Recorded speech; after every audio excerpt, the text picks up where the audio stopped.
In this episode, we interview Natalie Manning, founder of This Is Life, an organization created to provide a platform for youth to use their voices and talents to enhance the quality of life of Chicago residents and deter youth from violent activities.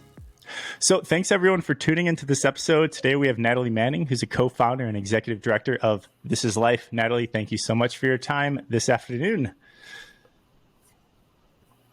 All right. So, Thank you for having me, Joseph. Yeah, no, of course.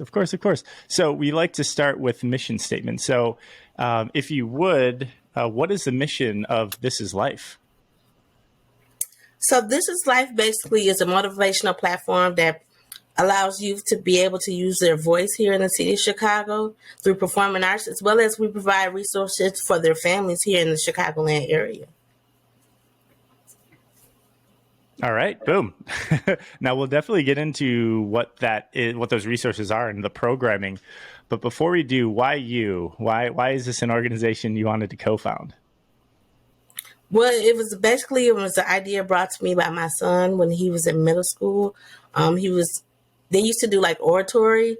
So he had wrote a poem called This Is Life. And it was, at that time, it was geared toward the gun violence that was going on here in the city of Chicago.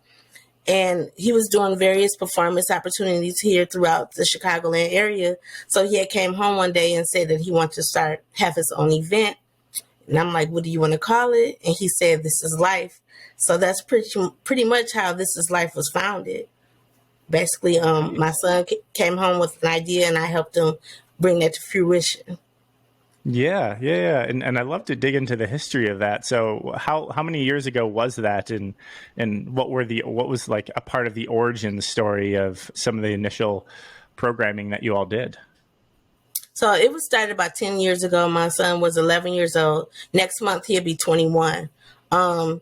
Pretty much it was he felt like he wanted a place for himself and other peers to be able to showcase their talent, because the city of Chicago at that time really lacked those type of opportunities for youth at that time, 10 years ago. So he felt like he wanted to be an outlet for the youth to be able to showcase their talent. So we had the first one when he was 11. It started out, we didn't know how it was going to start. That's the scary part, right? When you first starting out something, you don't know how it's going to turn out. And so we had put a call out to different youth talent around the Chicagoland area. Yeah. And believe it or not, we had so many performers turn out. Like the very first event the house was full. And so we just decided after that we were just going to keep going year after year after year. And it starts growing, and we've grown from where we started out. We've grown to now even garner talent out of state. That's how much we have grown within the organization as far as this showcase part, the talent showcase part. Yeah. I want about the origin story. One thing I want to mention is I don't want to just pass it up. Is the initial oratory piece that you said your son wrote, was that when he was 11? Yes. And it was about gun violence in Chicago. So this is 11-year-old talking about gun violence in Chicago. Yes. Okay.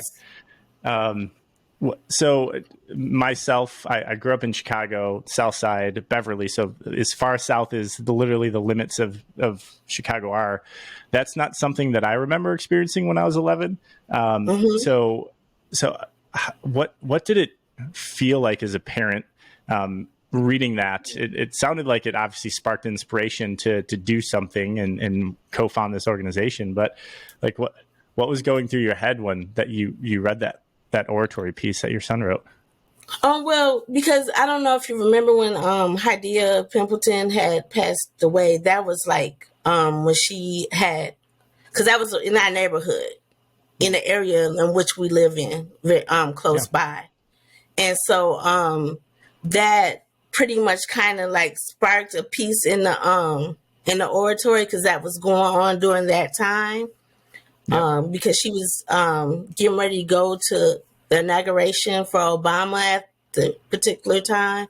So that's kind of where that kind of originated from, because it actually like was not in our backyard in a sense, if that makes sense. Not Yeah, that that makes it sense. was something that rare would happen, but that did end up happening. So that kind of played a piece in the part of the oratory at that time. Right, right. Um, 11 years ago, were some of the outlets that you mentioned, youth in the neighborhood were able to spread? Were they mostly oratory, or what were some of the different talents you could say that were displayed at those initial events? It was more dance, like drill team. If you're familiar, like with the rifles, because Yeah, my yeah. son was on a drill team as well, the Golden Knights drill team. So, he had joined that when he was like 6 years old. So that was something that was a part of it. We had praise dancing. We had speakers. A young man that I Yeah. went to college with. He ended up hosting and was a guest speaker as well for us at that particular time. Trying to think. We had a lady that I met. She dressed up in a mascot. It was called Little Pampoo. So it was like different people just because she had wrote children's books. So it was just like different resources here in the city that came out that particular. And also, I don't know if you know. Are you familiar with the D-Lo and Chemo? They were like real known at the time with the bopping around the city of Chicago. So we ended up having Little Chemo, and Yeah. because they had just was on the little Steve Harvey show, like the like a couple months prior to him being a part Yeah. of our event. So we was happy about having him be a part of that as well, and the kids were so excited about that. So we've had like it was like a really good time, and it was my son. He was Good. getting ready to turn 12, a birthday. Yeah. Wow. So Wow. yeah. Yeah, so that was 11 years ago. How 11 years ago. What were the subsequent events? Is kind of the main programming of This Is Life, that annual event? I guess there's two questions in there. So how have the events evolved over the past decade? Uh, So Maybe you events start have there. evolved from now. We have like the youth versus adult basketball game where we do that in the Yes. summertime, where we have adults or people of influence play against younger people. You don't have to be male. It's co-op. Yeah, And yeah, then we yeah, yeah. even introduced the 3-point contest. So we have it open to everyone from the younger to the older, to the adults, where they Yeah. have a 3-point contest and they win $100 prize. We do back to school initiatives where we provide backpacks filled with school supplies. We have various partners that help us make that possible. We do Christmas Christmas giveaway. We also make sure that during the holiday we give back to the community, and also we partner with an organization called Absolutely Anything Essential Gift Shop, where we do like a lot of like STEM type projects. So like Hmm. candle making classes, um, scrub making classes, like different opportunities, just different things for the youth to stay Yeah. involved. So we like kind of expanded our programming from the initial, talent showcase to other programming throughout the year. Yeah, yeah. What do you feel these programs have done for the local youth and local community? I'd love to hear about the impact from I what you've think seen it over the gives past them. decade. Yeah, I think it gives them hope. It builds excitement. It provides opportunity because we hear a lot that kids here in the city of Chicago lack opportunity, but also a way to try to keep the youth engaged. That's very important to try to always try to provide various resources to keep the youth engaged, because now we have social media in a sense that has kind of taken over from when I was growing up. Like, there was no such thing as social media. We would go outside and do various things. So trying to keep these kids active versus on their cell phones all the time, but giving them other opportunities yeah, and on the yeah. Wow. computers and video games. Yeah, yeah, absolutely. Do you over? I bet you have tons and tons of stories over the past 10 years. But are there any stories that maybe stick out to you of an event or a award or programming that you've done where it has like had a profound impact on a youth or an adult that has experienced it? I'd love to see if you could recount something over the past 10 years. I'm sure there's so much to try to remember. Let's see. Like a couple years ago, we had Hot Rod from Power 92 that hosted the event where he provided the opportunity for each performer to have their music played on the radio. So that was like What?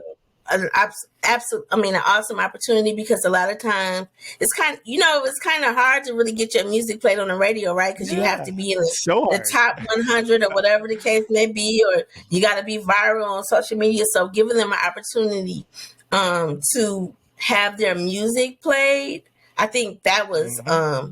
one a profound moment. Also with the basketball game, I think that also plays a major role. We give the adults being role models for the young men here in the communities, because you always hear like, men aren't around to give back as much. You kind of hear about the stigma. Yeah. So men coming back and giving back to the community, I think that's also been a huge impact Yeah. for us as well. Awesome. That's amazing. So past 10 years we've covered.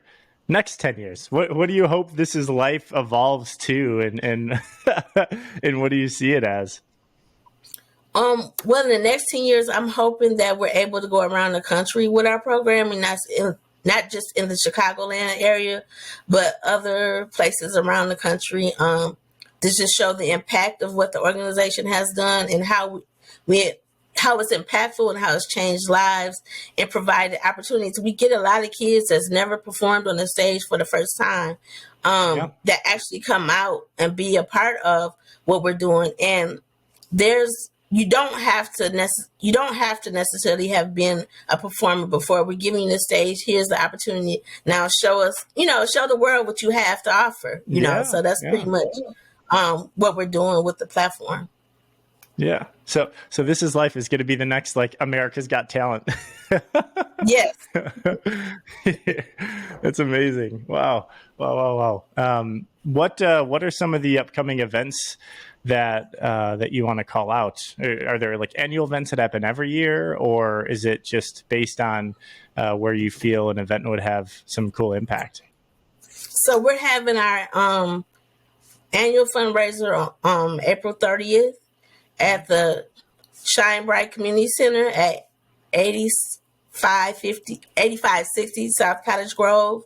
So that's our annual fundraiser that we're gearing up for. And then also we're working on our annual This Is Life event scheduled for June. Hold on. Yeah. I always mess this up. I want to make sure I'm No, giving you the no. correct date. It's in the summers. It Every is year it's summertime. Yeah. June 24th. So we're having it Saturday, June 24th. I'm trying to decide about the location, but we're gearing up for that now. So we're accepting Yeah. talent. Talent is starting to submit their information in to be a part of it. So we're accepting talent now for anyone under the age of 21. Wow. Do you have to cap it at how many people submit? Because I feel like if you had hundreds of people to submit, you wouldn't be able to get through all the talent. Like, Yeah. how do you manage that? So when I get to a certain number, like I cap it, but then I start a waiting list, because sometimes that something may come up where people are not able to attend. So that Right. gives an opportunity for another person or youth to be a part of the event. Yeah, yeah. How were you able to do this during COVID? Did it go virtual, or did you have to wear masks, or did you just have to like cancel it for that year or two?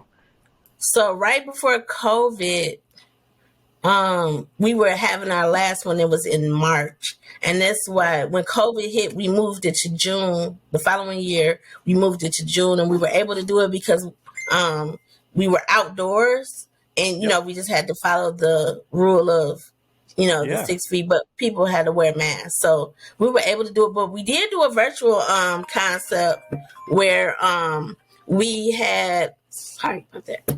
We did do a virtual Oh, no worries. concept where we had a talent showcase where we gave away 500, 200, and $100, and it was Wow. based off of I had judges. Nobody knew any of the talent, and so Good. that, Yeah, I no made bias. sure of that. Yeah, no bias. So we did that. We did a virtual contest with that. So we done that. We did go to a virtual concept, but then we did go back to regular, like Yeah. having indoors. But it kind of was a little bit harder, especially dealing with COVID because the mask, the social distancing, and it's kind of Yeah. hard with children because, you want to be around each other, so it was a little bit difficult Yeah. at the Yep. time What for were it. some of the top acts in performances during that virtual year? We had a young man that he rapped and he played the guitar, I think it Yeah. was. Yeah. And that was kind of different because we never had anybody do anything like that before. Yeah. And then, Yeah. of course, singing. We had Yep. singers, of course. Yeah. Yeah. Awesome. Have you ever participated in any of these annual events? No, I just kind of spearhead and just kind of make sure that everything's running in order. That's right. You said Trying to under build up, 21 years old, right? Yeah. yeah, building up the Gotcha. excitement, the momentum, um, because that's the thing. We want to keep our kids motivated and excited about what they're doing and encouraging. So I'm more so the Yeah. cheerleader in the background, if that makes sense. How about your son? After that first year, has he made any appearances at the talent shows at all? Yeah, he has to do it. He Yeah. There's no like. He's like, Mom, because I don't want to get fined. That's just a joke. But he knows that he has to attend. He's getting Yeah. Yeah. older now, so he's more so behind the scenes now. Like when he Yeah. was young, when you're younger, you're more energetic, you have ideas. It's like when you're older, you want to kind of do your own thing, but he's still a part of it, but just behind the scenes. Yeah. No. Awesome. Awesome. So you shared kind of when your next events and your next annual fundraiser is engagement. So we probably have tons of different types of listeners, from nonprofit executive directors to youth to adults to people in business, all different kinds of listeners. What type of engagement do you look for? Whether it's obviously donations, people donating their time, their talent, treasure, testimony. I'd love to hear the engagement that you typically look for when partnering with people. Well, when I partner with people, I like to look for someone that's just as excited and motivated as I am when it comes to working with the youth. One thing about working with the youth, you got to have passion, and the youth can tell if you're passionate about working with them. Yep. It was interesting. I was driving home, like I think last week with my daughter, and I was like, what do you think my passion is? She's like, Mom, you're passionate about helping the youth, So it's like, it's, I just, sometimes you just need that confirmation, that reassurance. So I always look for people that's interested and invested in our youth because they need us, Yep. Even some don't have the resources, all the necessary resources or the tools to be able to be successful. That's why it's our job as stakeholders, as nonprofit organizations, to be able to sometimes provide those resources that they may not be getting at school, they may not be getting at home. Sometimes you need that outside touch as well for that bit of encouragement. Yeah. Yeah. Absolutely. Absolutely. That makes total sense. I agree with that wholeheartedly. Yeah, especially youth. Youth, they need it. They need the direction. They need the support, the resources. Exactly. So absolutely. A couple things that I want to ask before we wrap up. Sure. Engagement for people to find you. Where could they find you on the internet? They can find us on the internet. We have a website.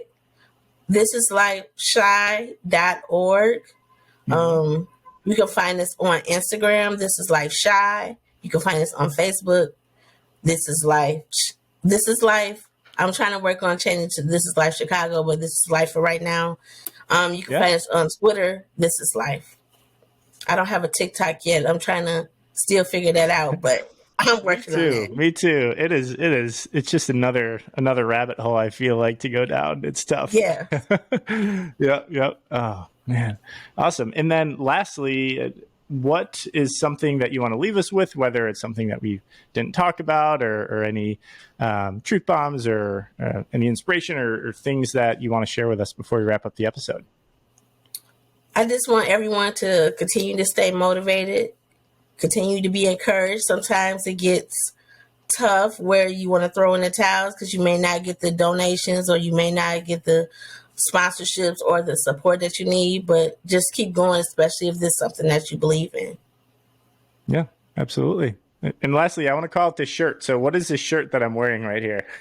Okay, so Merch You from Chicago. My son created that when he was 16 years old in high school. Oh.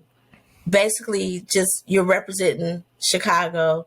He has the area codes on there, just representing from the Chicago, Illinois. So this is basically something that he created when he was 16 in high school, and he's very creative as well. He knows how to do graphics and other, not websites, but graphic design and things of that nature. Yeah. That's something that that's something that he created. Yeah, no, that's awesome. I told you this on our before we started rolling that I used to have the 773 number, but not since 7th grade. So it's been a while. I'm 708 is what I'm relegated to, further south. Yeah. Awesome. Well, Natalie, you rocking out with us. Yeah, absolutely. Well, Natalie, thank you so much for your time. Really appreciate you giving me some of your time and sharing what This Is Life is all about. Good luck in your upcoming annual fundraiser. Good luck at the upcoming talent show that you're organizing. And you'll have to share it with us in post. Same with the basketball leagues. I haven't played basketball in a long time, but you can come play, Joe. Yeah, I need some excuses. You should come play. Active. Yeah. Once it gets warmer, I'll make sure to follow all your Instagram posts and see if I could swing something for sure. Okay, awesome. Yeah, awesome. Well, thank you. Thanks again. Really appreciate it, Natalie. Amazing work you're doing, and we're honored to share the story of This Is Life. Thanks for tuning into this episode. If you know of a great organization or individual leaving a positive impact, we'd love to tell their story. Check us out and contact us at gtzp.org. Don't forget, for more stories like this, you could also follow us on Instagram, Facebook, LinkedIn, and YouTube. Instagram followers, our link trees in the bio. And for podcast listeners, we're on Apple Podcasts and Spotify. Thanks for listening, and see you again soon.